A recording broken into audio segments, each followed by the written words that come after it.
जे भुल्ली जे चुकी साईं। धी तहन जी कांडिया जिना नेह दूजाने लगा, चूर मरो से वांडिया होना छोड़ो कंत पासरा। सदा रंगीला लाल प्यारा एह महंजा आसरा। होना छोड़ो कंत पासरा सदा रंगीला लाल प्यारा एह महंजा आसरा। जगत गुरु धन धन धन धन ਸਾਹਿਬ ਸ੍ਰੀ ਗੁਰੂ ਨਾਨਕ ਦੇਵ ਜੀ ਮਹਾਰਾਜ ਪਾਤਸ਼ਾਹ ਜੀ ਦੇ ਪਾਵਨ ਮੁਖਾਰਬਿੰਦ ਤੋਂ ਉਚਾਰਨ ਜਪਜੀ ਸਾਹਿਬ ਦੀ ਪਾਵਨ ਬਾਣੀ ਦੀ ਵਿਚਾਰ ਅਸੀਂ ਕਰ ਰਹੇ ਹਾਂ। ਅੱਜ 23ਵੀਂ ਪੌੜੀ ਤੋਂ ਸ਼ੁਰੂਆਤ ਹੋਣ ਜਾ ਰਹੀ ਹੈ।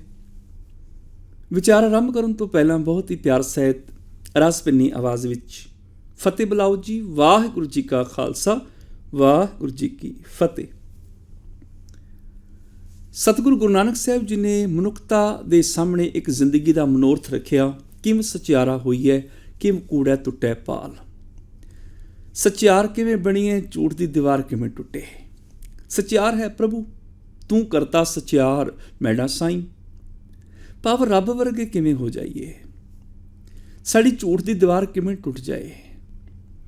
ਤੇ ਇਹਦਾ ਜਵਾਬ ਗੁਰੂ ਜੀ ਨੇ ਦੱਸਿਆ, ਹੁਕਮ ਰਜ਼ਾਈ ਚੱਲਣਾ ਨਾਨਕ ਲਿਖਿਆ ਨਾਲ। ਹੇ ਨਾਨਕ, ਜਦੋਂ ਤੋਂ ਸ੍ਰਿਸ਼ਟੀ ਬਣੀ ਹੈ ਉਦੋਂ ਤੇ ਇਹ ਨਿਯਮ ਨਾਲ ਹੀ ਲਿਖਿਆ ਆ ਰਿਹਾ ਹੈ। ਰਜ਼ਾਈ ਦੀ ਰਜ਼ਾ ਵਿੱਚ ਚੱਲਣਾ ਪਏਗਾ, ਹੁਕਮੀ ਦੇ ਹੁਕਮ ਦੇ ਅਨੁਸਾਰ ਜ਼ਿੰਦਗੀ ਬਤੀਤ ਕਰਨੀ ਪਏਗੀ। ਜਦੋਂ ਅਸੀਂ ਰੱਬੀ ਨਿਯਮਾਂ ਦੇ ਵਿੱਚ ਰੱਬੀ ਗੁਣਾਂ ਨੂੰ ਧਾਰਨ ਕਰਕੇ ਜ਼ਿੰਦਗੀ ਬਤੀਤ ਕਰਾਂਗੇ, ਸਾਡੇ ਜੀਵਨ ਵਿੱਚ ਸਚਿਆਰਤਾ ਆ ਜਾਏਗੀ। ਔਰ ਇਸ ਧਰਤੀ ਦਾ ਕੋਈ ਵੀ ਮਨੁੱਖ ਇਹ ਸੰਭਾਵਨਾ ਰੱਖਦਾ ਹੈ, ਹਰ ਮਨੁੱਖ ਦੇ ਅੰਦਰ ਇਹ ਪੋਸੀਬਿਲਿਟੀ ਹੈ ਕਿ ਉਹ ਸ਼ੁਭ ਗੁਣਾਂ ਨੂੰ ਜੀਵਨ ਵਿੱਚੋਂ ਪ੍ਰਗਟ ਕਰਕੇ ਸਚਿਆਰ ਬਣ ਸਕਦਾ ਹੈ। ਇਸੇ ਕਰਕੇ ਗੁਰੂ ਜੀ ਨੇ ਇਹ ਬਾਣੀ ਦਾ ਖਜ਼ਾਨਾ ਸਾਡੀ ਝੋਲੀ ਪਾਇਆ ਕਿ ਤੁਸੀਂ ਸਚਿਆਰ ਬਣੋ, ਤੁਸੀਂ ਬਣ ਸਕਦੇ ਹੋ। ਔਰ ਸਚਿਆਰ ਬਣਨ ਦੇ ਲਈ ਸਤਿਗੁਰੂ ਪਾਤਸ਼ਾਹ ਬਾਣੀ 'ਚ ਥਾਂ ਥਾਂ 'ਤੇ ਪ੍ਰੇਰਨਾ ਕਰ ਰਹੇ ਹਨ। ਅੱਜ ਗੁਰੂ ਨਾਨਕ ਸਾਹਿਬ ਜੀ ਸਾਡੇ ਜੀਵਨ 'ਤੇ ਮਹਿਰਾਮਤ ਕਰ ਰਹੇ ਹਨ। ਸਾਲਾਹੀ ਸਾਲਾਹ ਏਤੀ ਸੁਰਤ ਨਾ ਪਾਈਆ। ਸਾਲਾਹੀ ਭਾਵ ਸਲਾਹਣ ਯੋਗ, ਜਿਹਦੀ ਸਿਫਤ ਸਲਾਹ ਕਰਨੀ ਬਣਦੀ ਹੈ। ਸਲਾਹ, ਉਹਨੂੰ ਸਲਾਹ ਕੇ, ਉਹਨੂੰ ਯਾਦ ਕਰਕੇ, ਜਿਹੜਾ ਸਲਾਹਣ ਯੋਗ ਪ੍ਰਭੂ ਹੈ ਉਹਦੀ ਸਿਫਤ ਕਰਕੇ। ਏਤੀ ਸੁਰਤ ਨਾ ਪਾਈਆ, ਇੰਨੀ ਸਮਝ ਨਹੀਂ ਆਈ ਉਹ ਹੈ ਕਿੱਡਾ ਵੱਡਾ। ਸਿਫਤ ਸਲਾਹ ਉਹਦੀ ਕੀਤੀ, ਪਰ ਸਿਫਤ ਸਲਾਹ ਕਰਕੇ ਉਹਦਾ ਅੰਤ ਨਹੀਂ ਪਾਇਆ ਜਾ ਸਕਦਾ ਉਹ ਕਿੰਨਾ ਕੁ ਵੱਡਾ ਹੈ।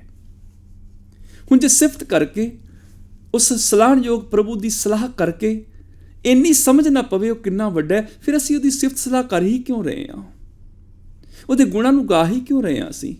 ਇਹਦਾ ਕਾਰਨ ਕੀ ਹੈ? ਸਾਡੀ ਸਿਫਤ ਨਾਲ ਉਸ ਪ੍ਰਭੂ ਦਾ ਅੰਤ ਨਹੀਂ ਪੈਣਾ, ਪਰ ਹਾਂ ਉਹਦੇ ਗੁਣ ਸਾਡੇ ਜੀਵਨ 'ਚ ਜ਼ਰੂਰ ਆ ਜਾਣਗੇ। ਜਿਵੇਂ ਹਰ ਕੋਈ ਕਹਿੰਦਾ ਰੱਬ ਤੇ ਜੀ ਬਹੁਤ ਵੱਡਾ ਹੈ, ਬਹੁਤ ਵੱਡਾ ਹੈ। ਕਿੰਨਾ ਵੱਡਾ ਕਿਸੇ ਨੇ ਦੇਖਿਆ ਕੋਈ?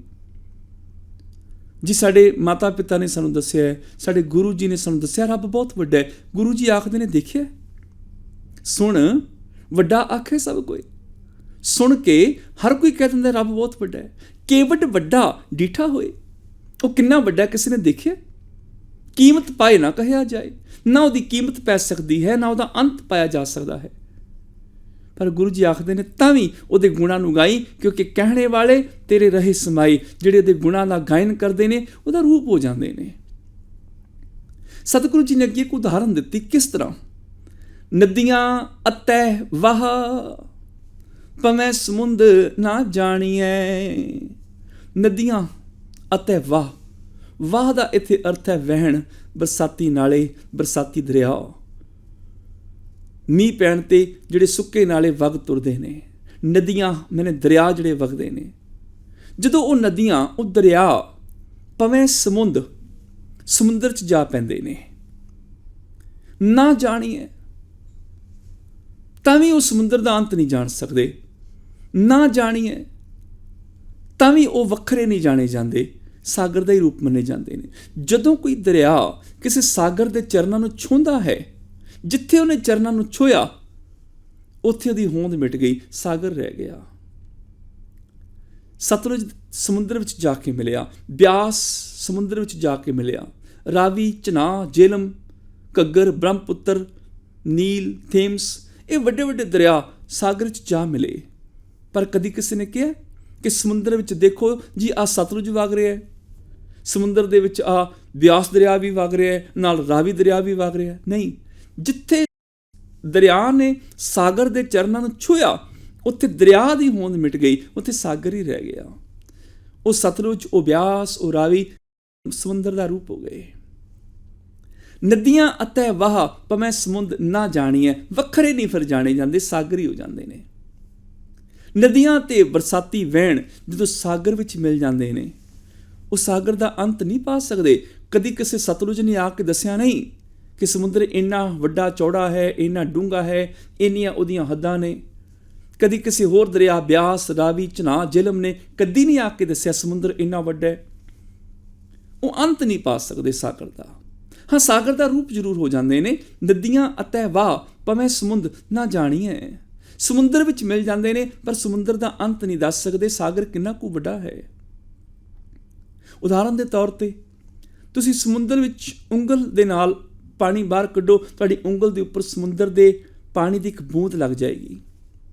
ਸਮੁੰਦਰ ਦੇ ਵਿੱਚੋਂ ਇੱਕ ਬੂੰਦ ਪਾਣੀ ਦੀ ਬਾਹਰ ਕੱਢੋ, ਤੁਸੀਂ ਬੂੰਦ ਨੂੰ ਕਹੋ, ਦੇਖ ਬੂੰਦ, ਹੁਣੇ ਹੁਣੇ ਤੈਨੂੰ ਸਮੁੰਦਰ ਚੋਂ ਬਾਹਰ ਕੱਢਿਆ ਹੈ, ਤਾਜ਼ੀ ਤਾਜ਼ੀ ਤੂੰ ਬਾਹਰ ਆਈ ਹੈ। ਇਹ ਦੱਸ ਇਸ ਸਮੁੰਦਰ ਦੇ ਵਿੱਚ ਕਿੰਨੀਆਂ ਕੁ ਮੱਛੀਆਂ ਨੇ? ਇਹ ਦੱਸ ਇਸ ਸਮੁੰਦਰ ਵਿੱਚ ਕਿੰਨੇ ਕੁ ਪੇੜ ਪੌਦੇ ਨੇ? ਇਸ ਸਾਗਰ ਵਿੱਚ ਕਿੰਨੇ ਕੁ ਹੀਰੇ ਜਵਾਹਰਾਤ ਨੇ? ਇਹ ਪਾਣੀ ਦੀ ਬੂੰਦ ਦੱਸ ਇਸ ਸਾਗਰ ਦਾ ਕਿੰਨਾ ਲੰਮਾ ਚੌੜਾ ਪਸਾਰਾ ਹੈ, ਸਮੁੰਦਰ ਕਿੰਨਾ ਕੁ ਵੱਡਾ ਹੈ, ਦੱਸ ਸਾਗਰ ਦੀ ਸਮਰੱਥਾ ਕਿੰਨੀ ਹੈ, ਨਹੀਂ ਦੱਸ। ਹੁਣ ਜਿੰਨੀ ਕੁ ਪਾਣੀ ਦੀ ਬੂੰਦ ਹੋਏਗੀ ਉਹ ਉਹਨਾਂ ਕੁ ਹੀ ਦੱਸੇਗੀ ਕਿ ਇੰਨਾ ਕੁ ਸਾਗਰ ਹੈ, ਉਹਦੀ ਸਮਰੱਥਾ ਹੀ ਇੰਨੀ ਹੈ, ਇਦੋਂ ਵੱਧ ਦੱਸ ਹੀ ਨਹੀਂ ਸਕਦੀ। ਕਿੰਨਾ ਕੁ ਦੱਸੇਗੀ? ਉਹ ਕਹੇਗੀ ਇੰਨਾ ਕੁ ਸਮੁੰਦਰ ਹੈ, ਕਿਉਂਕਿ ਉਹਦੀ ਆਪਣੀ ਹੁਣ ਸੀਮਾ ਹੈ। ਕੋਈ ਹੰਸ ਉੜਦਿਆਂ ਉੜਦਿਆਂ ਥੱਕ ਗਿਆ, ਪਿਆਸ ਲੱਗੀ, ਉਹਨੇ ਸੋਚਿਆ ਕਿਤੇ ਛਾਵੇਂ ਬੈਠ ਕੇ ਆਰਾਮ ਵੀ ਕਰ ਲਵਾਂ, ਪਾਣੀ ਵੀ ਪੀ ਲਵਾਂ। ਨਜ਼ਰ ਆਇਆ ਇੱਕ ਖੂਹ, ਖੂਹ ਦੇ ਵਿੱਚ ਥੋੜ੍ਹਾ ਜਿਹਾ ਪਾਣੀ ਸੀ। ਹੰਸ ਖੂਹ ਵਿੱਚ ਉਤਰ ਆਇਆ, ਅਜੇ ਪਾਣੀ ਪੀ ਹੀ ਰਿਹਾ, ਉਸ ਖੂਹ ਦਾ ਡੱਡੂ ਛਾਲ ਮਾਰ ਕੇ ਹੰਸ ਦੇ ਸਾਹਮਣੇ ਆਇਆ। ਆਂਦਿਆਂ ਸਾਰ ਉਹਨੇ ਸਵਾਲ ਕੀਤਾ, ਭਾਈ ਸਾਹਿਬ ਤੁਸੀਂ ਕੌਣ? ਉਹ ਕਹਿਣ ਲੱਗਾ, ਮੈਂ ਹੰਸ। ਕਹਿਣ ਲੱਗਾ, ਪਰਦੇਸੀ ਲੱਗਦੇ ਹੋ, ਕਿਸ ਦੇਸ਼ ਤੋਂ ਆਏ ਹੋ? ਕਹਿਣ ਲੱਗਾ, ਮੇਰਾ ਦੇਸ਼ ਮਾਨ ਸਰੋਵਰ ਸਾਗਰ ਹੈ, ਮੇਰਾ ਘਰ ਸਮੁੰਦਰ ਹੈ। ਥੱਕ ਗਿਆ ਸਾਂ, ਸੋਚਿਆ ਥੋੜ੍ਹਾ ਆਰਾਮ ਵੀ ਕਰ ਲਵਾਂ, ਥੋੜ੍ਹਾ ਪਾਣੀ ਪੀ ਲਵਾਂ। ਉਹ ਡੱਡੂ ਆਖਦੇ, ਤੁਹਾਡਾ ਘਰ ਕਿੰਨਾ ਕੁ ਵੱਡਾ ਹੈ, ਤੁਹਾਡਾ ਸਮੁੰਦਰ ਕਿੰਨਾ ਕੁ ਵੱਡਾ? ਕਹਿਣ ਲੱਗਾ, ਬਹੁਤ ਵੱਡਾ। ਉਸ ਡੱਡੂ ਨੇ ਇੱਕ ਛਾਲ ਮਾਰੀ, ਕਹਿਣ ਲੱਗਾ, ਇੰਨਾ ਵੱਡਾ ਹੈ ਤੁਹਾਡਾ ਘਰ? ਉਹ ਹੰਸ ਆਖਦੇ ਨੇ, ਤੇ ਬਹੁਤ ਵੱਡਾ ਹੈ, ਸਮੁੰਦਰ ਤੇ ਬਹੁਤ ਵੱਡਾ ਹੈ। ਡੱਡੂ ਨੇ 2-3 ਛਾਲਾਂ ਹੋਰ ਮਾਰੀਆਂ, ਕਹਿਣ ਲੱਗਾ, ਇੰਨਾ ਕੁ ਵੱਡਾ ਹੋਣਾ ਤੇਰਾ ਘਰ? ਹੰਸ ਆਖਦੇ ਨੇ ਵੀ ਇਹ ਤੇ ਕੁਛ ਵੀ ਨਹੀਂ, ਤੇ ਬਹੁਤ ਛੋਟਾ, ਇਸ ਤੋਂ ਵੀ ਬਹੁਤ ਵੱਡਾ ਹੈ। ਡੱਡੂ ਨੇ ਅਖੀਰ ਪੂਰੇ ਖੂਹ ਦਾ ਚੱਕਰ ਕੱਟ ਲਿਆ। ਖੂਹ 'ਚ ਹੀ ਪੈਦਾ ਹੋਇਆ ਸੀ, ਖੂਹ ਦੇ ਵਿੱਚ ਹੀ ਵੱਡਾ ਹੋਇਆ ਸੀ, ਤੇ ਪੂਰੇ ਖੂਹ ਦਾ ਚੱਕਰ ਕੱਟ ਕੇ ਆਖਦਾ, ਫਿਰ ਇੰਨਾ ਕੁ ਤੇਰਾ ਘਰ ਹੋਣਾ ਹੈ। ਹੰਸ ਹੱਸ ਪਿਆ, ਕਹਿਣ ਲੱਗਾ, ਜਿੰਨਾ ਕੁ ਤੂੰ ਚੱਕਰ ਲਗਾਇਆ, ਇਹੋ ਜਿਹੇ ਕਰੋੜਾਂ ਚੱਕਰ ਹੋਰ ਵੀ ਲਗਾ ਲਵੇਂ, ਉਦੋਂ ਵੀ ਵੱਡਾ ਹੈ। ਡੱਡੂ ਆਖਦਾ, ਝੂਠ ਬੋਲਣ ਦੀ ਵੀ ਕੋਈ ਸੀਮਾ ਹੁੰਦੀ ਹੈ। ਇਹਦਾ ਝੂਠ? ਖੂਹ ਵਿੱਚ ਪੈਦਾ ਹੋਏ ਡੱਡੂ ਨੂੰ ਕੀ ਪਤਾ, ਉਹਦੇ ਆਪਣੇ ਖੂਹ ਦੀ ਸੀਮਾ ਹੈ, ਉਹ ਉਹਦੇ ਮੁਤਾਬਕ ਹੀ ਸੋਚੇਗਾ, ਉਸ ਤੋਂ ਬਾਹਰ ਸੋਚ ਹੀ ਨਹੀਂ ਸਕਦਾ। ਸਾਡਾ ਮਨ ਵੀ ਕਈ ਵਾਰ ਇਸ ਤਰ੍ਹਾਂ ਹੁੰਦਾ, ਕੂਪ ਭਰਿਓ ਜੈਸੇ ਦਾਦਰਾ, ਕਛ ਦੇਸ ਵਿਦੇਸ ਨਾ ਬੂਝ, ਐਸੇ ਮੇਰਾ ਮਨ ਵਿਖਿਆ ਬਿਮੋਇਆ, ਕਛ ਆਰਾ ਪਾਰ ਨਾ ਸੂਝ। ਮਾਇਆ ਦੇ ਖੂਹ 'ਚ ਅਸੀਂ ਬੈਠੇ, ਮਾਇਆ ਤੋਂ ਅੱਗੇ ਸੋਚ ਹੀ ਨਹੀਂ ਪਾਉਂਦੇ। ਉਸ ਤੋਂ ਅੱਗੇ ਵੀ ਜਗਤ ਹੈ, ਅਨੰਤ ਹੈ, ਸੋਚ ਹੀ ਨਹੀਂ ਪਾਉਂਦੇ। ਸਾਡੀ ਸੋਚ ਮਾਇਆ ਦੇ ਉਸ 4 ਦੀਵਾਰੀ ਵਿੱਚ ਕੈਦ ਰਹਿ ਜਾਂਦੀ ਹੈ, ਉਸ ਤੋਂ ਅੱਗੇ ਸਾਡੀ ਸੋਚ ਜਾਂਦੀ ਨਹੀਂ ਹੈ। ਡੱਡੂ ਦੀ ਸੋਚ ਉਹਦੀ ਸੀਮਾ ਤੋਂ ਬਾਹਰ ਗਈ ਨਹੀਂ। ਬੂੰਦ ਦੀ ਸੋਚ ਉਹਦੀ ਆਪਣੀ ਸੀਮਾ ਤੱਕ ਹੋਏਗੀ, ਜਿੰਨੀ ਕੁ ਸੀਮਾ ਹੈ। ਸਮੁੰਦਰ ਦੀ ਬੂੰਦ ਨੂੰ ਪੁੱਛਿਆ, ਦੱਸ ਸਾਗਰ ਕਿੰਨਾ ਕੁ ਵੱਡਾ ਹੈ? ਜਿੰਨੀ ਕੁ ਬੂੰਦ ਉਹਨਾਂ ਕੁ ਹੀ ਦੱਸੇਗੀ ਨਾ, ਇੰਨਾ ਕੁ ਹੈ। ਨਹੀਂ ਦੱਸ ਸਕਦੀ ਵੀ ਸਾਗਰ ਕਿੰਨਾ ਮਹਾਨ, ਕਿੰਨਾ ਵੱਡਾ ਚੌੜਾ ਹੈ।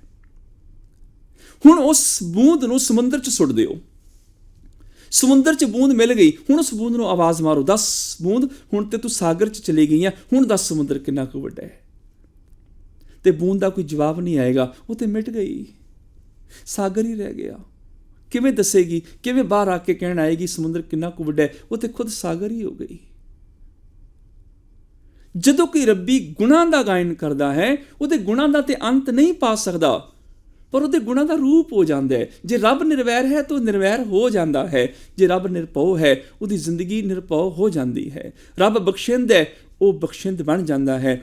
ਰੱਬ ਦਇਆਲੂ ਹੈ, ਉਹ ਭਗਤ ਵੀ ਦਿਆਲੂ ਹੋ ਜਾਂਦਾ ਹੈ।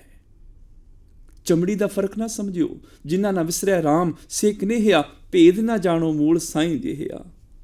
ਹਰ ਕਾ ਸੇਵਕ ਸੋ ਹਰ ਜਿਹਾ, ਭੇਦ ਨਾ ਜਾਣੋ ਮਾਨਸ ਦੇਹਾ। ਜਿਉਂ ਜਲ ਤਰੰਗ ਉੱਠੇ ਬੋ ਭਾਂਤੀ, ਫਿਰ ਸੱਲੇ ਸਲਲ ਸਮਾਈਂਦਾ। ਉਹਦੇ 'ਚ ਰੱਬ ਵਾਲੇ ਗੁਣ ਆ ਜਾਂਦੇ ਨੇ। ਉਹਨਾਂ ਗੁਣਾਂ 'ਚੋਂ ਸਮਾ ਕੇ ਗੁਣਾਂ ਦਾ ਰੂਪ ਹੋ ਜਾਂਦਾ ਹੈ। ਗਾਵੋ ਰਾਮ ਕੇ ਗੁਣ ਗੀਤ, ਉਹਦੇ ਗੁਣਾਂ ਦੇ ਗੀਤ ਨੂੰ ਗਾਇਓ। ਇੱਕ ਦਿਨ ਐਸਾ ਆਏਗਾ, ਗੁਣ ਕਹੇ ਗੁਣੀ ਸਮਾਵਣਿਆ, ਤੂੰ ਗੁਣਾਂ ਨੂੰ ਕਹਿ ਕਹਿ ਕੇ ਗੁਣਾਂ 'ਚ ਹੀ ਸਮਾ ਜਾਏਗਾ। ਜੇ ਰੱਬ ਦਾ ਗੁਣ ਨਿਰਵੈਰ ਹੈ, ਤੂੰ ਨਿਰਵੈਰ ਹੋ ਜਾਏਗਾ। ਜੇ ਰੱਬ ਦਾ ਗੁਣ ਸੱਚ ਹੈ, ਤੂੰ ਸੱਚ ਦਾ ਰੂਪ ਹੋ ਜਾਏਗਾ। ਪਰ ਅੰਤ ਥੋੜ੍ਹੇ ਪੈ ਸਕੇਗਾ। ਨਦੀਆਂ ਅਤੇ ਵਾਹ ਭਵੇਂ ਸਮੁੰਦ ਨਾ ਜਾਣੀਏ। ਨਦੀਆਂ ਤੇ ਬਰਸਾਤੀ ਵਹਿਣ ਸਮੁੰਦਰ ਵਿੱਚ ਚਲੇ ਜਾਂਦੇ ਨੇ, ਪਰ ਸਮੁੰਦਰ ਦਾ ਅੰਤ ਨਹੀਂ ਜਾਣ ਸਕਦੇ, ਸਾਗਰ ਹੋ ਜਾਂਦੇ ਨੇ। ਕੀਮਤ ਪਾਏ ਨਾ ਕਹਿਆ ਜਾਏ, ਕਹਿਣੇ ਵਾਲੇ ਤੇਰੇ ਰਹੇ ਸਮਾਏ। ਉਹਦੇ ਗੁਣਾਂ ਨੂੰ ਕਹਿਣ ਵਾਲੇ ਗੁਣਾਂ 'ਚ ਸਮਾ ਜਾਂਦੇ ਨੇ, ਅੰਤ ਨਹੀਂ। ਉਹ ਆਪ ਵੀ ਮਹਾਨ ਹੋ ਜਾਂਦੇ ਨੇ, ਫਿਰ ਆਪ ਵੀ ਉਹਦੇ ਵਰਗੇ ਹੀ ਹੋ ਜਾਂਦੇ ਨੇ। ਪ੍ਰਭੂ ਦੇ ਨਾਮ ਦੀ ਇੱਕ ਤਿਲ ਜਿੰਨੀ ਵਡਿਆਈ ਨਹੀਂ ਅਸੀਂ ਕਹਿ ਸਕਦੇ। ਸਾਚੇ ਨਾਮ ਕੀ ਤਿਲ ਵਡਿਆਈ, ਆਖ ਥੱਕੇ ਕੀਮਤ ਨਹੀਂ ਪਾਈ। ਤਿਲਕ ਜਿੰਨੇ ਨਾਮ ਦੀ ਕੀਮਤ ਪਾਣੀ ਤੇ ਦੂਰ ਦੀ ਗੱਲ। ਉਹ ਨਾਮ ਦਾ ਤਿਲ ਜਿਸ ਮਨੁੱਖ ਦੇ ਜੀਵਨ 'ਚ ਪ੍ਰਵੇਸ਼ ਕਰ ਜਾਏ, ਲੋਕ ਤੇ ਉਸ ਮਨੁੱਖ ਦੀ ਮਹਿਮਾ ਦੀ ਵੀ ਗਿਣਤੀ ਨਹੀਂ ਕਰ ਸਕਦੇ। ਕਿਨਕਾ ਏਕ ਜਿਸ ਜੀ ਬਸਾਵੇ, ਤਾਂ ਕਿ ਮਹਿਮਾ ਗਨੀ ਨਾ ਆਵੇ। ਜਿਹਦੇ ਅੰਦਰ ਉਹ ਕਣੀ ਚਲੇਗੀ ਗੁਣ ਦੀ, ਉਹਦੀ ਮਹਿਮਾ ਦਾ ਵੀ ਅੰਤ ਨਹੀਂ ਪੈ ਸਕਦਾ। ਜਿਹਦੇ ਅੰਦਰ ਸੱਚ ਚਲਾ ਗਿਆ, ਸੱਚੇ ਇਨਸਾਨ ਦਾ ਕੀ ਮੁੱਲ ਪਾਓਗੇ? ਜਿਹੜਾ ਪ੍ਰਭੂ ਦਾ ਪ੍ਰੇਮ ਰੂਪ ਹੋ ਗਿਆ, ਉਹਦਾ ਕੀ ਅੰਤ ਪੈ ਸਕੇਗਾ, ਕੀ ਮੁੱਲ ਪਏਗਾ? ਉਹ ਤੇ ਪ੍ਰਭੂ ਦਾ ਰੂਪ ਹੋ ਗਿਆ। ਨਦੀਆਂ ਅਤੇ ਵਾਹ ਭਵੇਂ ਸਮੁੰਦ ਨਾ ਜਾਣੀਏ। ਉਹ ਛੋਟੀ ਜੀ ਨਦੀ, ਉਹ ਛੋਟਾ ਜਿਹਾ ਬਰਸਾਤੀ ਵਹਿਣ ਜਦੋਂ ਸਾਗਰ ਨਾਲ ਜੁੜਿਆ, ਪੂਰਾ ਸਾਗਰ ਹੀ ਹੋ ਗਿਆ। ਕੋਈ ਤੁੱਛ ਜਿਹਾ ਇਨਸਾਨ ਪ੍ਰਭੂ ਦੇ ਗੁਣਾਂ ਨਾਲ ਜੁੜ ਜਾਏ, ਉਹ ਤੁੱਛ ਇਨਸਾਨ ਪ੍ਰਭੂ ਵਰਗਾ ਹੋ ਜਾਂਦਾ ਹੈ। ਉਹਦੇ ਸਾਹਮਣੇ ਦੁਨੀਆ ਦੀ ਧਨ ਦੌਲਤ, ਦੁਨੀਆ ਦੇ ਸ਼ਾਹ ਬਾਦਸ਼ਾਹ ਕੁਛ ਵੀ ਨਹੀਂ ਰਹਿੰਦੇ। ਉਹ ਤੇ ਖੁਦ ਰੱਬ ਵਰਗਾ ਹੋ ਜਾਂਦਾ ਹੈ। ਤੇ ਰੱਬ ਦੇ ਮੁਕਾਬਲੇ ਦੁਨੀਆ ਦੇ ਬਾਦਸ਼ਾਹ ਕੀ ਹੋਣਗੇ? ਗੁਰੂ ਜੀ ਦੇ ਅਗਲੇ ਬਚਨ, ਸਮੁੰਦ ਸ਼ਾਹ ਸੁਲਤਾਨ, ਗਿਰਹਾਂ ਸੇਤੀ ਮਾਲ ਧਨ। ਸਮੁੰਦ, ਅਨੇਕਾਂ ਹੀ ਸਮੁੰਦਰ। ਸ਼ਾਹ, ਇੱਥੇ ਸਾਹ ਪਾਠ ਕਰਾਂਗੇ, ਜਿਹੜਾ ਅਸੀਂ ਸਾਹ ਲੈਂਦੇ ਹਾਂ ਉਹ ਬਣ ਜਾਏਗਾ। ਇੱਥੇ ਸ਼ਾਹ, ਸ਼ਾਹੂਕਾਰ, ਵੱਡੇ ਵੱਡੇ ਪਾਤਸ਼ਾਹ, ਉਹਨਾਂ ਸ਼ਾਹਾਂ ਦਾ ਜ਼ਿਕਰ, ਵੱਡੇ ਵੱਡੇ ਰਾਜੇ, ਵੱਡੇ ਵੱਡੇ ਪਾਤਸ਼ਾਹ, ਸੁਲਤਾਨ। ਉਹ ਵੱਡੇ ਵੱਡੇ ਰਾਜੇ ਜਿਹੜੇ ਸਮੁੰਦਰਾਂ ਦੇ ਵੀ ਸ਼ਾਹ ਨੇ। ਸ਼ਾਹ ਮਨੇ ਮਾਲਕ, ਸਮੁੰਦਰਾਂ ਦੇ ਮਾਲਕ। ਸਮੁੰਦ ਸ਼ਾਹ ਸੁਲਤਾਨ, ਜਿਨ੍ਹਾਂ ਦੀ ਜਾਇਦਾਦ ਵਿੱਚ ਸਮੁੰਦਰ ਵੀ ਆ ਜਾਂਦੇ ਨੇ, ਜਿਨ੍ਹਾਂ ਦੇ ਦਾਇਰੇ ਵਿੱਚ, ਜਿਨ੍ਹਾਂ ਦੇ ਅਧੀਨ ਕਬਜ਼ੇ ਦੇ ਵਿੱਚ ਸਮੁੰਦਰ ਵੀ ਆ ਜਾਂਦੇ ਨੇ, ਜਿਹੜੇ ਸਮੁੰਦਰਾਂ ਦੇ ਵੀ ਮਾਲਕ ਹੋ ਜਾਂਦੇ ਨੇ। ਸਮੁੰਦਰ ਵੀ ਵੰਡ ਲੈਂਦੇ ਨੇ ਲੋਕ। ਸਮੁੰਦ ਸ਼ਾਹ ਸੁਲਤਾਨ, ਉਹ ਵੱਡੇ ਵੱਡੇ ਸੁਲਤਾਨ ਬਾਦਸ਼ਾਹ ਜਿਹੜੇ ਸਮੁੰਦਰਾਂ ਦੇ ਵੀ ਮਾਲਿਕ ਹਨ। ਸਮੁੰਦਰ ਵੀ ਜਿਨ੍ਹਾਂ ਦੀ ਜਾਇਦਾਦ ਵਿੱਚ ਆ ਜਾਂਦਾ ਹੈ। ਗਿਰਹਾਂ ਸੇਤੀ ਮਾਲ ਧਨ। ਗਿਰਹਾਂ, ਗਿਰਹਾਂ ਮਨੇ ਪਹਾੜਾਂ ਵਿੱਚ ਉੱਡੇ, ਪਹਾੜਾਂ ਜਿੱਡੇ ਮਾਲ ਧਨ, ਧਨ ਮਾਲ ਦੇ ਖਜ਼ਾਨੇ। ਪਹਾੜਾਂ ਜਿੱਡੇ ਸੋਨਾ ਚਾਂਦੀ ਖਜ਼ਾਨੇ, ਪਹਾੜਾਂ ਜਿੱਡੇ ਰੁਪਏ ਉਹਨਾਂ ਦੇ, ਪਹਾੜਾਂ ਜਿੰਨੇ ਡਾਲਰ ਪਾਉਂਡਸ ਦੇ ਢੇਰ, ਪਹਾੜਾਂ ਜਿੱਡੇ ਉਹਨਾਂ ਦੇ ਹੀਰੇ ਜਵਾਹਰਾਤ ਖਜ਼ਾਨੇ। ਐਡੇ ਅਮੀਰ ਹੋਣ ਸੁਲਤਾਨ ਕਿ ਪਹਾੜਾਂ ਜਿੰਨੇ ਤੇ ਉਹਨਾਂ ਦੇ ਖਜ਼ਾਨੇ ਹੋਣ, ਸਮੁੰਦਰਾਂ ਦੇ ਉਹ ਮਾਲਿਕ ਹੋਣ। ਹੈ ਤੇ ਬਹੁਤ ਕੁਛ, ਪਰ ਗੁਰੂ ਜੀ ਦੇ ਅਗਲੇ ਬਚਨ, ਕੀੜੀ ਤੁਲ ਨਾ ਹੋਵਨੀ, ਜੇ ਤਿਸ ਮਨੋ ਨਾ ਵਿਸਰੈ। ਕੀੜੀ ਤੁਲ ਨਾ ਹੋਵਨੀ, ਉਹ ਕੀੜੀ ਦੇ ਬਰਾਬਰ ਵੀ ਨਹੀਂ, ਉਹਦੇ ਤੁਲ ਵੀ ਨਹੀਂ। ਉਹ ਕੀੜੀ ਦੇ ਬਰਾਬਰ ਵੀ ਤੁਲਦੇ ਨਹੀਂ ਹਨ, ਉਹਦੇ ਬਰਾਬਰ ਵੀ ਨਹੀਂ ਆਉਂਦੇ। ਕਿਸ ਕੀੜੀ ਦੇ ਬਰਾਬਰ? ਜੇ ਤਿਸ ਮਨੋ ਨਾ ਵਿਸਰੈ, ਜੇ ਉਸ ਕੀੜੀ ਦੇ ਮਨੋਂ ਰੱਬ ਤੂੰ ਨਾ ਭੁੱਲ ਜਾਏ। ਜੇ ਤੂੰ ਕੀੜੀ ਦੇ ਮਨ ਵਿੱਚ ਵਸਦਾ ਹੋਵੇਂ ਤੇ ਉਹ ਕੀੜੀ ਰੱਬ ਵਰਗਾ ਹੀ ਹੋ ਜਾਂਦੀ ਹੈ। ਫਿਰ ਉਸ ਰੱਬ ਵਰਗੀ ਕੀੜੀ ਦਾ ਦੁਨਿਆਵੀ ਰਾਜੇ ਮਹਾਰਾਜੇ ਕੀ ਅੰਤ ਪਾ ਲੈਣਗੇ? ਇੱਥੇ ਕੀੜੀ ਦਾ ਮਤਲਬ ਹੈ ਤੁੱਛ ਜਿਹਾ ਇਨਸਾਨ, ਗਰੀਬੜਾ ਜਿਹਾ ਇਨਸਾਨ, ਜੇ ਕਿਸੇ ਗਰੀਬੜੇ ਜੇ ਤੁੱਛ ਜੇ ਇਨਸਾਨ ਦੇ ਅੰਦਰ ਰੱਬ ਆ ਜਾਏ, ਰੱਬ ਪ੍ਰਗਟ ਹੋ ਜਾਏ, ਉਹਨੂੰ ਰੱਬ ਭੁੱਲੇ ਨਾ, ਉਹਦੀ ਯਾਦ ਵਿੱਚ ਪ੍ਰਭੂ ਹੋਵੇ, ਪ੍ਰਭੂ ਉਹਦੇ ਅੰਦਰ ਪ੍ਰਗਟ ਹੋ ਜਾਏ, ਉਹ ਰੱਬ ਵਰਗਾ ਹੋ ਜਾਏ, ਫਿਰ ਦੁਨੀਆ ਦਾ ਕਿਹੜਾ ਮਨੁੱਖ ਹੈ ਜਿਹੜਾ ਉਸ ਰੱਬ ਦਾ ਮੁਕਾਬਲਾ ਕਰੇਗਾ, ਉਹਦਾ ਬਰਾਬਰੀ ਕਰੇਗਾ। ਕੀੜੀ ਮਨੇ ਤੁੱਛ ਜਾਂ ਕੀੜੀ ਵਰਗਾ ਇਨਸਾਨ ਜਿਹਦੀ ਲੋਕ ਵੈਲਿਊ ਹੀ ਨਹੀਂ ਸਮਝਦੇ, ਜਿਹਦੀ ਕੀਮਤ ਹੀ ਨਹੀਂ ਮੰਨਦੇ। ਵੱਡੇ ਵੱਡੇ ਸ਼ਾਹ ਸੁਲਤਾਨ, ਸਮੁੰਦਰਾਂ ਦੇ ਮਾਲਕ, ਪਹਾੜਾਂ ਜਿਹੜੇ ਖਜ਼ਾਨਿਆਂ ਦੇ ਮਾਲਕ ਉਸ ਤੁੱਛ ਜੇ ਇਨਸਾਨ ਦੇ ਮੁਕਾਬਲੇ ਵੀ ਨਹੀਂ ਹਨ। ਕੀੜੀ ਤੁਲ ਨਾ ਹੋਵਨੀ ਜੇ ਤਿਸ ਮਨੋਂ ਨਾ ਵਿਸਰੈ, ਜੇ ਇਹ ਪ੍ਰਭੂ ਤੁਸ ਕੀੜੀ ਦੇ ਮਨੋਂ ਭੁੱਲ ਨਾ ਜਾਏ, ਉਹਦੀ ਯਾਦ ਵਿੱਚ ਹੋਵੇਂ, ਫਿਰ ਉਸ ਤੁੱਛ ਇਨਸਾਨ ਦਾ ਮੁਕਾਬਲਾ ਕੌਣ ਕਰ ਸਕਦਾ ਹੈ? ਇਹਦਾ ਮਤਲਬ ਸੁੱਖ ਆਨੰਦ ਪਦਾਰਥਾਂ ਨਾਲ ਨਹੀਂ ਮਿਲਦੇ। ਪਹਾੜਾਂ ਜਿੰਨੇ ਧਨ ਦੌਲਤ ਦੇ ਨਾਲ ਸੁੱਖ ਸ਼ਾਂਤੀ ਆਨੰਦ ਨਹੀਂ ਮਿਲਦਾ। ਸਮੁੰਦਰਾਂ ਦੇ ਮਾਲਕ ਬਣਨ ਨਾਲ ਪ੍ਰਸੰਨਤਾ ਨਹੀਂ ਮਿਲਦੀ। ਇਹਨਾਂ ਯਾਦ ਰੱਖਿਓ, ਅਮੀਰ ਹੋਣਾ ਆਸਾਨ ਹੈ ਪਰ ਖੁਸ਼ਹਾਲ ਹੋਣਾ ਬੜਾ ਔਖਾ ਹੈ। ਇੱਕ ਤੋਂ ਇੱਕ ਅਮੀਰ ਦੇਖੇ ਨੇ ਪਰ ਖੁਸ਼ਹਾਲ ਨਹੀਂ ਹਨ। ਮਨੁੱਖ ਤਰਸਦਾ ਹੈ, ਪੁਕਾਰਾਂ ਕਰਦਾ ਹੈ, ਮਾਲਕਾ ਜ਼ਿੰਦਗੀ 'ਚ ਰੋਟੀ ਕੱਪੜਾ ਮਕਾਨ ਦੇ ਦੇਈਂ, ਤੇਰਾ ਧੰਨਵਾਦ ਕਰਾਂਗਾ, ਸੁਖੀ ਹੋਵਾਂਗਾ। ਪਰ ਜਿਨ੍ਹਾਂ ਕੋਲ ਰੋਟੀ ਵੀ ਰਜਮੀ ਹੈ, ਕੱਪੜਿਆਂ ਦੇ ਵੀ ਢੇਰ ਲੱਗੇ ਨੇ, ਮਕਾਨ ਦਾ ਵੀ ਅੰਤ ਨਹੀਂ, ਬੜਾ ਸੋਹਣਾ ਹੈ, ਕਿ ਉਹ ਸੁਖੀ ਹੋ ਗਏ? ਉਹਨਾਂ ਦੀ ਜ਼ਿੰਦਗੀ 'ਚ ਖੁਸ਼ੀ ਆ ਗਈ? ਮੇਰੇ ਤੇ ਵਾਹ ਪੈਂਦਾ, ਐਸੇ ਐਸੇ ਘਰਾਂ 'ਚ ਜਾਈਦਾ, ਵੱਡੀ ਸਾਰੀ ਕੋਠੀ, ਵੱਡਾ ਸਾਰਾ ਲੌਨ, ਘਰ 'ਚ ਸਵਿਮਿੰਗ ਪੂਲ, ਪਤੀ ਪਤਨੀ ਝੂਲਾ ਝੂਲ ਰਹੇ ਨੇ, ਰਿਟਾਇਰਮੈਂਟ ਮਿਲ ਗਈ ਹੈ, ਪੈਨਸ਼ਨ ਘਰੇ ਆ ਰਹੀ ਹੈ, ਧੀਆਂ ਪੁੱਤਰ ਵਿਆਹ ਦਿੱਤੇ ਨੇ, ਬਿਲਕੁਲ ਵਿਹਲੇ ਨੇ, ਹੁਣ ਸਾਰੇ ਕੰਮ ਕਰ ਭੁਗਤਾ ਚੁੱਕੇ ਨੇ, ਜ਼ਿੰਮੇਵਾਰੀ ਤੋਂ ਫਾਰਗ ਹੋ ਗਏ ਨੇ, ਚਾਹ ਪੀ ਰਹੇ ਨੇ, ਮੈਂ ਵੀ ਚਾਹ ਪੀ ਰਿਹਾ, ਮਨ 'ਚ ਵਿਚਾਰ ਆਇਆ, ਬੜੇ ਸੁਖੀ ਨੇ, ਜ਼ਿੰਮੇਵਾਰੀਆਂ ਸਾਰੀਆਂ ਖਤਮ ਕਰਕੇ ਬੈਠੇ ਨੇ, ਸੁੱਖ ਆਰਾਮ ਨੂੰ ਭੋਗ ਰਹੇ ਨੇ। ਅਜੇ ਚਾਹ ਪੀਂਦੀਆਂ 5 ਮਿੰਟ ਨਹੀਂ ਹੋਏ ਹੁੰਦੇ, ਸਾਰਾ ਭੁਲੇਖਾ ਉਤਰ ਜਾਂਦਾ ਹੈ, ਆਪਣੇ ਰੋਣ ਧੋਣ ਲੈ ਕੇ ਬਹਿ ਜਾਂਦੇ ਨੇ, ਗਿਆਨੀ ਜੀ ਅਸੀਂ ਮਾਰੇ ਗਏ, ਲੁੱਟੇ ਗਏ, ਸਾਡਾ ਕੱਖ ਨਹੀਂ ਰਿਹਾ, ਅਸੀਂ ਇਹਨਾਂ ਰੋਗਾਂ 'ਚ ਗ੍ਰਸੇ ਪਏ ਹਾਂ, ਰੋਗ ਨਹੀਂ ਮੁੱਕਦੇ, ਅਸੀਂ ਇਹਨਾਂ ਕਲੇਸ਼ਾਂ ਝਗੜਿਆਂ 'ਚ ਫਸੇ ਹਾਂ, ਕੇਸ ਹੀ ਨਹੀਂ ਮੁੱਕਦੇ, ਮੁਕੱਦਮਿਆਂ 'ਚ ਫਸੇ ਹਾਂ, ਆਹ ਹੈ ਉਹ ਹੈ, ਸਾਰਾ ਭੁਲੇਖਾ ਉਤਰ ਜਾਂਦਾ। ਉਹ ਮਨਾ, ਅਮੀਰ ਹੋਣਾ ਆਸਾਨ ਹੈ, ਖੁਸ਼ਹਾਲ ਹੋਣਾ ਬੜਾ ਔਖਾ ਹੈ। ਅਮੀਰ ਤੇ ਹੋਇਆ ਜਾ ਸਕਦਾ ਹੈ, ਪਰ ਖੁਸ਼ ਰਹਿਣਾ, ਖੁਸ਼ਹਾਲ ਹੋਣਾ, ਆਨੰਦਿਤ ਹੋਣਾ, ਇਹ ਸਭ ਦੇ ਵੱਸ ਦੀ ਗੱਲ ਨਹੀਂ ਹੈ। 4 ਚੀਜ਼ਾਂ ਨੇ, ਦੁੱਖ ਹੋਣਾ, ਦੁਖੀ ਹੋਣਾ, ਸੁੱਖ ਹੋਣਾ ਤੇ ਸੁਖੀ ਹੋਣਾ, ਇਹ ਚਾਰੇ ਅਲੱਗ-ਅਲੱਗ ਚੀਜ਼ਾਂ ਨੇ। ਹੋ ਸਕਦਾ ਕਿਸੇ ਕੋਲ ਸੁੱਖ ਹੋਵੇ ਪਰ ਉਹ ਸੁਖੀ ਨਾ ਹੋਵੇ। ਇਹ ਮਨਾ ਕਿਸੇ ਦੇ ਸੋਹਣੇ ਕੱਪੜਿਆਂ ਵੱਲ ਦੇਖ ਕੇ ਨਾ ਸੋਚੀ ਬੜਾ ਸੁਖੀ ਹੈ, ਕੀ ਪਤਾ ਉਹਨਾਂ ਕੱਪੜਿਆਂ ਦੇ ਅੰਦਰ ਸਰੀਰ 'ਚ ਪਤਾ ਨਹੀਂ ਕਿੰਨੇ ਰੋਗ ਲੈ ਕੇ ਤੁਰਿਆ ਫਿਰਦਾ ਹੋਵੇ। ਕੰਨਾਂ 'ਚ ਸੋਨੇ ਦੇ ਕੁੰਡਲ ਪਾਏ ਹੋਣ, ਉੱਪਰ ਹੀਰੇ ਮੋਤੀ ਜੜੇ ਹੋਣ, ਪਰ ਅੰਦਰੋਂ ਮਾਨਸਿਕ ਤੌਰ ਤੇ ਕਿੰਨਾ ਸੜਿਆ ਹੋਵੇ। ਕਬੀਰ ਕੰਚਨ ਕੇ ਕੁੰਡਲ ਬਣੇ, ਉੱਪਰ ਲਾਲ ਜੜਾਓ, ਦਿਸੈਂ ਦਾਦੇ ਕਾਨ ਜਿਉ, ਜਿਨ ਮਨ ਨਾਹੀ ਨਾਉ। ਕਾਨ ਕਹਿੰਦੇ ਨੇ ਕਾਨੇ ਨੂੰ, ਦਾਦੇ ਮਨੇ ਸੜੇ ਹੋਏ। ਜਿਨ੍ਹਾਂ ਨੇ ਕਾਨੇ ਦੇਖੇ ਨੇ ਪੰਜਾਬ ਦੀ ਧਰਤੀ ਤੇ ਖੇਤਾਂ ਵਿੱਚ, ਉਹ ਕਾਨੇ ਸੋਨੇ ਵਾਂਗੂ ਚਮਕਦੇ ਨੇ ਸੜੇ ਹੋਏ, ਪਰ ਜਦੋਂ ਤੋੜ ਕੇ ਦੇਖੀਦਾ ਅੰਦਰੋਂ ਸਵਾਹ ਨਿਕਲਦੀ ਹੈ। ਬਾਹਰੋਂ ਸੋਨਿਆਂ ਵਾਂਗੂ ਚਮਕਦੇ ਨੇ, ਅੰਦਰ ਚਿੰਤਾ ਫਿਕਰਾਂ ਦੀ ਸਵਾਹ ਸੜੇ ਪਏ ਨੇ, ਅੰਦਰੋਂ ਸੜੇ ਹੋਏ ਨੇ, ਅੰਦਰ ਸਟ੍ਰੈਸ ਦੀ, ਤਣਾਅ ਦੀ ਸਵਾਹ ਭਰੀ ਹੋਈ ਹੈ। ਦਿਸੈਂ ਦਾਦੇ ਕਾਨ ਜਿਉਂ, ਦਾਦੇ ਕਾਨ ਮੈਨੇ ਸੜੇ ਹੋਏ ਕਾਨੇ ਦੀ ਤਰ੍ਹਾਂ ਨਜ਼ਰ ਆਉਂਦੇ ਨੇ, ਬਾਹਰੋਂ ਸੋਨੇ ਵਾਂਗ ਚਮਕਦੇ ਨੇ, ਅੰਦਰ ਸਵਾਹ ਭਰੀ ਹੋਈ ਹੈ। ਸੁੱਖ ਹੈ, ਸੁਖੀ ਨਹੀਂ ਹਨ। ਜੀਵਨ ਦੇ ਵਿੱਚ ਸੁੱਖ ਹੋਣਾ ਹੋਰ, ਸੁਖੀ ਹੋਣਾ ਹੋਰ ਚੀਜ਼ ਹੈ।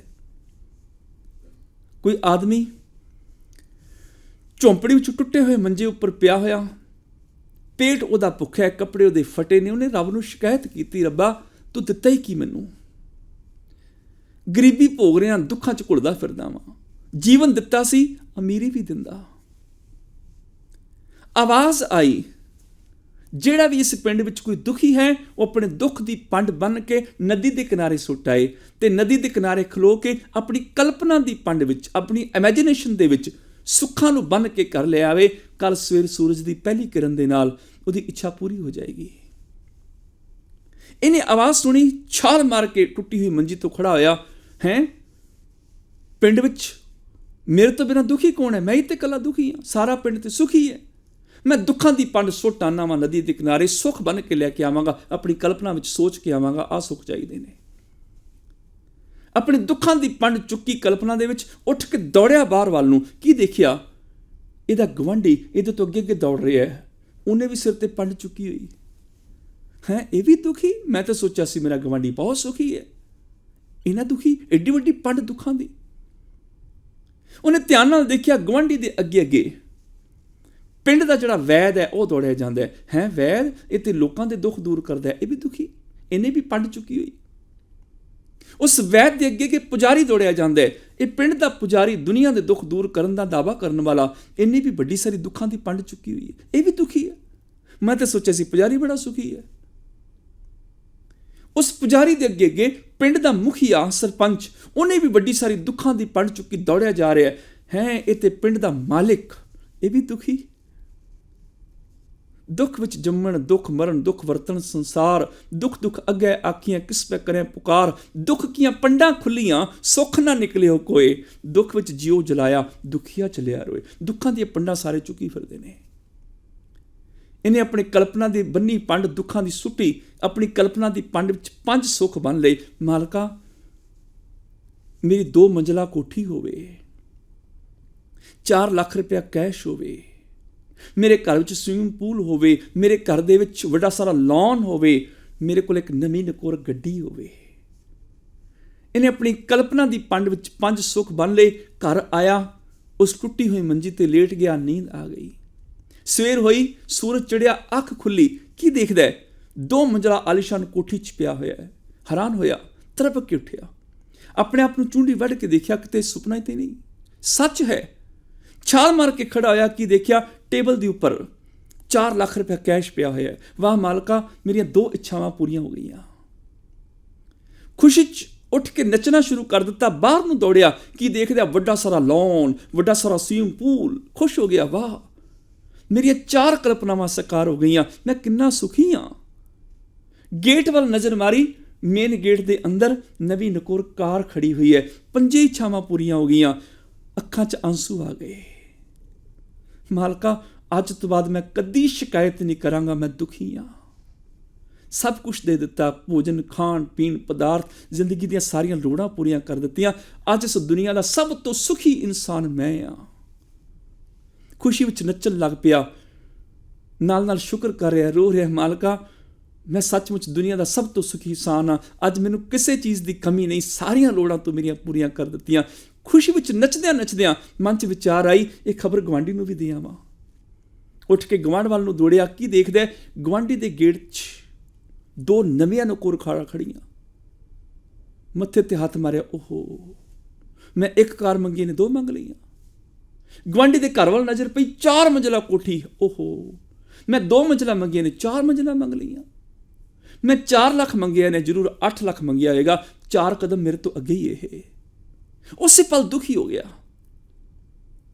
ਸੁੱਖ ਹੈ, ਹੁਣ ਸੁਖੀ ਨਹੀਂ ਹੈ। ਪਰ ਇਹ ਜੇ ਅਸੀਂ ਇਹ ਸੁੱਖ ਦੀ ਪਰਿਭਾਸ਼ਾ ਦੇਖਾਂਗੇ ਨਾ, ਕਿ ਜੇ ਗੁਆਂਢੀ ਦੁਖੀ ਤੇ ਸੁਖੀ, ਫਿਰ ਇਸ ਤਰ੍ਹਾਂ ਹੋਏਗਾ, ਉਹ ਬੰਦਾ ਸੰਸਾਰ ਦਾ ਸਭ ਤੋਂ ਵੱਡਾ ਦੁਖੀ ਆਦਮੀ ਹੈ ਜਿਹਦੇ ਦੋਨੋਂ ਗੁਆਂਢੀ ਸੁਖੀ ਨੇ।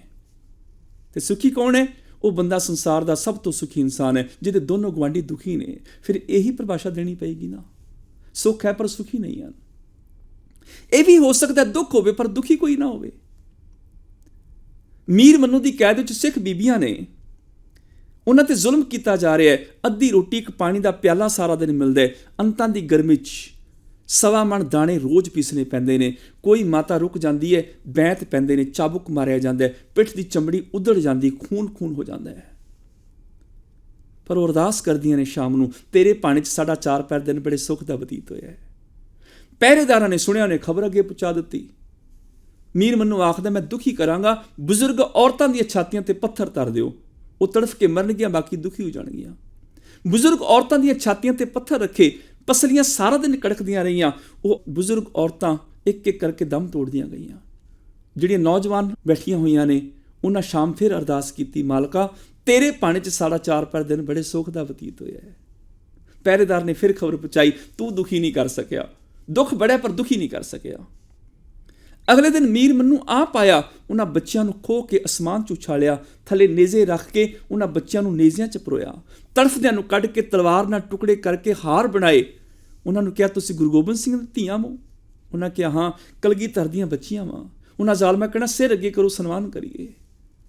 ਅੱਜ ਵਾਂਗ ਸਰੋਪੇ ਨਹੀਂ ਸੀ ਮਿਲਦੇ। ਸਿਰ ਅੱਗੇ ਕੀਤਾ, ਉਹਨਾਂ ਦੇ ਬੱਚਿਆਂ ਦਾ ਟੁਕੜਿਆਂ ਵਾਲਾ ਹਾਰ ਗਲੇ 'ਚ ਪਾ ਦਿੱਤਾ। ਝੋਲੀਆਂ ਖੂਨ ਨਾਲ ਲੱਥ-ਪੱਥ ਨੇ, ਸ਼ਾਮ ਨੂੰ ਉਹਨਾਂ ਅਰਦਾਸ ਕੀਤੀ, ਹੇ ਸਤਿਗੁਰੂ ਤੇਰੇ ਪਾਣੀ 'ਚ ਸਾਡਾ 4 ਪਹਿਰ ਦਿਨ ਬੜੇ ਸੁੱਖ ਦਾ ਬਤੀਤ ਹੋਇਆ ਹੈ। ਕਿਰਪਾ ਕਰੀ ਸਾਡੇ ਤਨ ਦੇ ਬੇਸ਼ੱਕ ਟੁਕੜੇ ਹੋ ਜਾਣ, ਅਸੀਂ ਸਿੱਖੀ ਸਿਦਕ ਤੁਕ ਦੀ ਡੋਲੀਏ ਨਾ। ਦੁੱਖ ਤੇ ਹੈ ਪਰ ਉਹ ਦੁਖੀ ਨਹੀਂ ਹਨ। ਜੋ ਨਰ ਦੁੱਖ ਮੈਂ ਦੁੱਖ ਨਹੀਂ ਮੰਨੇ, ਹੈ ਦੁੱਖ ਦੇ ਵਿੱਚ ਮੰਦਾ ਨਹੀਂ ਹੈ। ਧਰਮੀ ਨੂੰ ਇਹ ਨਹੀਂ ਦੁੱਖ ਨਹੀਂ ਆਉਂਦਾ, ਆਉਂਦਾ ਹੈ ਪਰ ਦੁਖੀ ਨਹੀਂ। ਉਹ ਤੇ ਇਹ ਗੱਲ ਆਖਦਾ, ਜੇ ਸੁਖ ਦੇ ਤਾਂ ਤੁਝੇ ਅਰਾਧੀ, ਦੁੱਖ ਵੀ ਤੁਝੇ ਧਿਆਈ। ਜੇ ਭੁੱਖ ਦੇ ਤਾਂ ਇਥੇ ਹੀ ਰਾਜਾਂ, ਦੁੱਖ ਵਿੱਚ ਸੁਖ ਮਨਾਈ। ਤੂੰ ਦੁੱਖ ਦੇਂਗਾ, ਮੈਂ ਦੁੱਖ ਵਿੱਚ ਵੀ ਸੁਖੀ ਰਵਾਂਗਾ। ਗੱਲ ਅਮੀਰੀ ਦੀ ਨਹੀਂ, ਖੁਸ਼ਹਾਲੀ ਦੀ ਹੈ। ਹੋ ਸਕਦਾ ਹੈ ਕੋਈ ਵੱਡੇ ਮਹਿਲਾਂ 'ਚ ਰਹਿ ਕੇ ਵੀ ਦੁਖੀ ਹੋਵੇ, ਹੋ ਸਕਦਾ ਕੋਈ ਝੌਂਪੜੀ ਵਿੱਚ ਰਹਿ ਕੇ ਵੀ ਖੁਸ਼ ਹੋਵੇ। ਜਦੋਂ ਰੱਬੀ ਗੁਣ ਸਦਾ ਚਿੱਤ ਆਨੰਦ ਜੀਵਨ 'ਚ ਵਸ ਜਾਂਦਾ ਹੈ, ਉਦੋਂ ਸੁੱਖ ਤੇ ਆਨੰਦ ਜੀਵਨ ਵਿੱਚ ਪ੍ਰਗਟ ਹੋ ਜਾਂਦਾ ਹੈ। ਕੀੜੀ ਤੁਲ ਨਾ ਹੋਵਨੀ, ਜੇ ਤਿਸ ਮਨੋਂ ਨਾ ਵਿਸਰੈ। ਹੇ ਪ੍ਰਭੂ, ਜਿਸ ਕੀੜੀ ਦੇ ਮਨੋਂ ਤੂੰ ਨਾ ਭੁੱਲੇ ਤੇ ਉਸ ਕੀੜੀ ਦੇ ਤੁਲ ਵੀ ਵੱਡੇ ਵੱਡੇ ਬਾਦਸ਼ਾਹ ਨਹੀਂ ਹੋ ਸਕਦੇ। ਭਾਵ ਉਸ ਤੁੱਛ ਇਨਸਾਨ ਦੇ ਮੁਕਾਬਲੇ ਵੀ ਵੱਡੇ ਵੱਡੇ ਬਾਦਸ਼ਾਹ ਨਹੀਂ ਹੋ ਸਕਦੇ। ਜਿਨ੍ਹਾਂ ਦੇ ਅੰਦਰ ਤੂੰ ਵਸ ਜਾਂਦਾ, ਉਹ ਸੁਖੀ ਤੇ ਆਨੰਦਿਤ ਹੋ ਜਾਂਦੇ ਨੇ। ਨਾਨਕ ਭਗਤਾਂ ਸਦਾ ਵਿਗਾਸ, ਸੁਣਿਆ ਦੁੱਖ ਪਾਪ ਕਾ ਨਾਸ। ਉਹਨਾਂ ਦੀ ਜ਼ਿੰਦਗੀ 'ਚ ਖੇੜਾ ਆਨੰਦ ਪੈਦਾ ਹੋ ਜਾਂਦਾ ਹੈ। ਜਿਨ੍ਹਾਂ ਦੇ ਅੰਦਰ ਤੂੰ ਆ ਕੇ ਵਸ ਜਾਂਦਾ ਹੈ, ਫਿਰ ਉਹਦਾ ਮੁਕਾਬਲਾ ਦੁਨੀਆ ਦੀ ਧਨ ਦੌਲਤ, ਉਹਦਾ ਧਨ ਦੌਲਤਾਂ ਦੇ ਮਾਲਿਕ ਉਹਦਾ ਮੁਕਾਬਲਾ ਨਹੀਂ ਕਰ ਸਕਦੇ। ਹੋਈਆਂ ਭੁੱਲਾਂ ਖਿਮਾ। ਫਤਿਹ ਬੁਲਾਓ ਜੀ। ਵਾਹਿਗੁਰੂ ਜੀ ਕਾ ਖਾਲਸਾ, ਵਾਹਿਗੁਰੂ ਜੀ ਕੀ ਫਤਿਹ।